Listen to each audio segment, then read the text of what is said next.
ధరణీగర్భ సంభూతం విద్యుత్కాంచన సన్నిభం కుమారం శక్తిహస్తంచ మంగళం ప్రణమామ్యహం. విశ్వావసునామ సంవత్సర ఉగాది శుభాకాంక్షలతో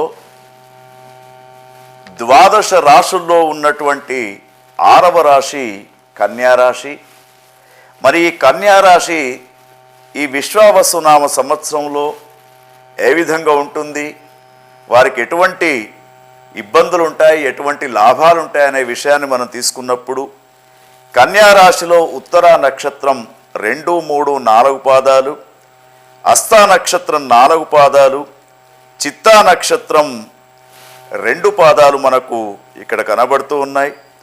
ముఖ్యంగా టో పా పి పూ షా ణం ఠా పే పో ఈ అక్షరాలతో కూడుకున్నటువంటి పేర్లతో ఉన్నటువంటి వారికి కూడా కన్యారాశి వర్తిస్తుంది. కాబట్టి మరి కన్యారాశి జాతకులకు ఈ సంవత్సరం ఆదాయం 14, వ్యయం 2 చాలా బాగా ఉంది. రాజపూజ్యం 6, అగౌరవం కూడా సంఘంలో 6 ఉంటుంది. కాబట్టి మరి కన్యారాశి జాతకులకు ఆదాయపరంగా మంచి లాభం కనిపిస్తూ ఉంది. సమాజంలో కూడా గౌరవం ఇచ్చిపుచ్చుకున్నట్లాగానే ఉంటుంది, సమానంగా ఉంది. కాబట్టి మరి కన్యారాశి జాతకులను చూసినప్పుడు వీరి యొక్క మనస్తత్వం ఏమిటి అంటే బంధుప్రేమ, అభిమానము, తర్వాత వీరి యొక్క మనస్సు చాలా సుకుమారంగా ఉంటుంది. సున్నితమైనటువంటి మాటలకు కూడా వీరు బాధపడే అవకాశాలు కనబడుతూ ఉంటాయి. తర్వాత వీరు ముఖ్యంగా ఆరోగ్య విషయంలో కొంత ఎగుడు దిగుడుగా ఉన్నా కూడా వీరి జాతక ఫలితాన్ని గమనించినప్పుడు విశ్వావసునామ సంవత్సరంలో గురువు యొక్క స్థానం మే 13 తర్వాత అక్టోబర్ 19 నుండి డిసెంబర్ 4 వరకు 9, 11 స్థానాలు చాలా వైభవంగా, ఎందుకంటే 9వ స్థానం 11వ స్థానం అనేది చాలా అనుకూలమైనటువంటి గురుగ్రహ సంచారం అని చెప్పుకోవచ్చు. ఈ సమయాలలో అంటే మే 13 నుండి అక్టోబర్ 19 వరకు, డిసెంబర్ 4 నుండి ఈ సంవత్సరం మొత్తం కూడా వీళ్ళు గురుస్థానం అనుకూలంగా ఉంది. కాబట్టి తర్వాత వీరికి 14 మే నుండి అక్టోబర్ 18 దాకా 10వ స్థానంలో గురువు ఉంటున్నాడు. కొద్దిగా మధ్యస్థ పరిస్థితి ఏర్పడుతూ ఉంటుంది. కానీ గురువు అనుకూలంగా ఉన్నప్పుడు నూతన పెట్టుబడులు పెట్టడం కానీ, వ్యాపారాన్ని వృద్ధి చేసుకోవడం కానీ, విదేశాలకు వెళ్ళి చదువుకోవడం కానీ, తర్వాత ముఖ్యంగా సాఫ్ట్వేర్ రంగంలో ఉన్నటువంటి వారికి అనుకూలమైనటువంటి పరిస్థితులు విశ్వావసునామ సంవత్సరంలో కన్యారాశి వారికి కనబడుతూ ఉంది. శని సంచారాన్ని గమనించినప్పుడు శని కూడా వీరికి దాదాపు ఏప్రిల్ 17వ తారీఖు వరకు, తర్వాత అక్టోబర్ 11 నుండి జనవరి 10వ తారీఖు వరకు 6వ స్థానంలో శనిగ్రహ సంచారం జరుగుతుంది. కాబట్టి వీరికి అనుకూలమైనటువంటి పరిస్థితులు ఏర్పడుతూ ఉంటాయి. తర్వాత శని ఏప్రిల్ 18వ తేదీ నుంచి అక్టోబర్ 10వ తేదీ వరకు, తర్వాత 2026 జనవరి 11 నుండి సంవత్సరం మొత్తం కూడా 7వ స్థానంలో శని భగవాన్ యొక్క మరి వక్రదృష్టి అనేది ఉంటుంది. కాబట్టి కొంత అనారోగ్య పరిస్థితులు ఏర్పడుతూ ఉంటాయి.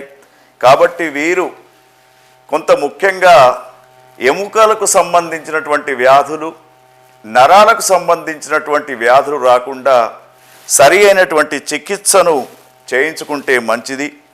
తర్వాత రాహుగ్రహం చూసినప్పుడు వీరికి మే 16 దాకా 7వ స్థానంలో ఉంటాడు రాహు. తర్వాత మే 17 నుండి సంవత్సరం మొత్తం కూడా 6వ స్థానంలో రాహుగ్రహం చాలా అనుకూలంగా కనబడుతూ ఉన్నాడు.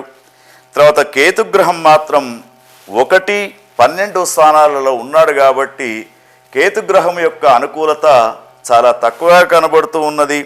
కాబట్టి మీరు కన్యా రాశి జాతకులకు సూచన ఏమిటంటే ముఖ్యంగా May, June, July, August, September, October, November, December వరకు అంటే ఈ మాసాలలో మీరు వ్యాపారం మొదలుపెట్టినా, ఉద్యోగ సంబంధమైనటువంటి ప్రయత్నాలు చేసినా, విదేశీ ప్రయత్నాలు చేసినా, వివాహ ప్రయత్నాలు చేసుకున్నా, రాజకీయ రంగంలో కళారంగంలో ఉన్నటువంటి అందరికీ కూడా, ముఖ్యంగా మీడియా రంగంలో ఉన్నటువంటి వారికి కూడా ఈ సుమారుగా 8 మాసాలు అనుకూలంగా కనబడుతుంది. ఈ 8 మాసాలలో వీరు మంచి అభివృద్ధిని పొందుతూ ఉంటారు. తర్వాత ప్రజా సంబంధమైనటువంటి విషయాల్లో కూడా వీరికి అనుకూలమైనటువంటి వాతావరణం కనబడుతూ ఉంది.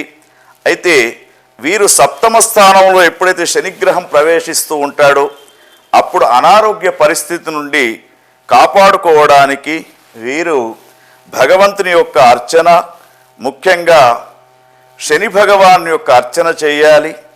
తర్వాత ఈ శనికి సంబంధించినటువంటి శ్లోకాన్ని నీలాంజన సమాభాసం రవిపుత్రం యమాగ్రజం ఛాయా మార్తాండ సంభూతం తం నమామి శనేశ్వరం అని చెప్పేసి ఆ యొక్క శనిగ్రహానికి సంబంధించినటువంటి స్తోత్రాన్ని చదువుకొని వీలైనంత వరకు శనికి తైలాభిషేక కార్యక్రమాన్ని చేయించండి.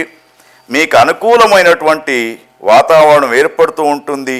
ఎందుకంటే సప్తమ స్థానంలో శనిగ్రహం ప్రవేశించినప్పుడు మానసికపరమైనటువంటి శారీరకపరమైనటువంటి ఆందోళనలు, ప్రతి చిన్న విషయానికి భార్యాభర్తల మధ్య కలహాలు, తర్వాత కుటుంబ సభ్యుల మధ్య విభేదాలు ఏర్పడే అవకాశం ఉంటుంది. కాబట్టి ముఖ్యంగా ఈ కన్యా రాశి జాతకులు సాధ్యమైనంత వరకు వీరు మనకు ఇక్కడ ఏప్రిల్ నుండి అక్టోబర్ దాకా ఈ ఏవైతే మాసాలు ఉన్నాయో ఈ నెలలలో వీరు జాగ్రత్తగా ఆరోగ్యాన్ని కాపాడుకుంటూ మరి భగవంతునికి సేవ చేస్తూ విజయాలు పొందాలని చెప్పేసి కోరుకుంటూ ఉన్నాం.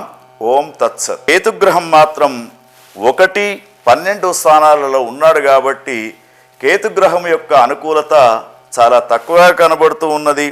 కాబట్టి మీరు కన్యా రాశి జాతకులకు సూచన ఏమిటంటే ముఖ్యంగా May, June, July, August, September, October, November, December వరకు అంటే ఈ మాసాలలో మీరు వ్యాపారం మొదలుపెట్టినా, ఉద్యోగ సంబంధమైనటువంటి ప్రయత్నాలు చేసినా, విదేశీ ప్రయత్నాలు చేసినా, వివాహ ప్రయత్నాలు చేసుకున్నా, రాజకీయ రంగంలో కళారంగంలో ఉన్నటువంటి అందరికీ కూడా, ముఖ్యంగా మీడియా రంగంలో ఉన్నటువంటి వారికి కూడా ఈ సుమారుగా 8 మాసాలు అనుకూలంగా కనబడుతుంది. ఈ 8 మాసాలలో వీరు మంచి అభివృద్ధిని పొందుతూ ఉంటారు. తర్వాత ప్రజా సంబంధమైనటువంటి విషయాల్లో కూడా వీరికి అనుకూలమైనటువంటి వాతావరణం కనబడుతూ ఉంది. అయితే వీరు సప్తమ స్థానంలో ఎప్పుడైతే శనిగ్రహం ప్రవేశిస్తూ ఉంటాడో అప్పుడు అనారోగ్య పరిస్థితి నుండి కాపాడుకోవడానికి వీరు భగవంతుని యొక్క అర్చన, ముఖ్యంగా శని భగవాన్ యొక్క అర్చన చేయాలి.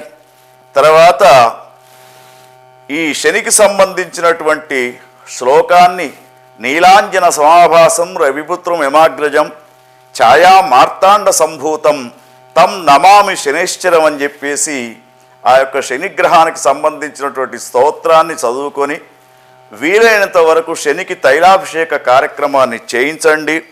మీకు అనుకూలమైనటువంటి వాతావరణం ఏర్పడుతూ ఉంటుంది. ఎందుకంటే సప్తమ స్థానంలో శనిగ్రహం ప్రవేశించినప్పుడు మానసికపరమైనటువంటి శారీరకపరమైనటువంటి ఆందోళనలు, ప్రతి చిన్న విషయానికి భార్యాభర్తల మధ్య కలహాలు, తర్వాత కుటుంబ సభ్యుల మధ్య విభేదాలు ఏర్పడే అవకాశం ఉంటుంది. కాబట్టి ముఖ్యంగా ఈ కన్యా రాశి జాతకులు సాధ్యమైనంత వరకు వీరు మనకు ఇక్కడ ఏప్రిల్ నుండి అక్టోబర్ దాకా ఈ ఏవైతే మాసాలు ఉన్నాయో ఈ నెలలలో వీరు జాగ్రత్తగా ఆరోగ్యాన్ని కాపాడుకుంటూ మరి భగవంతునికి సేవ చేస్తూ విజయాలు పొందాలని చెప్పేసి కోరుకుంటూ ఉన్నాం. ఓం తత్సత్.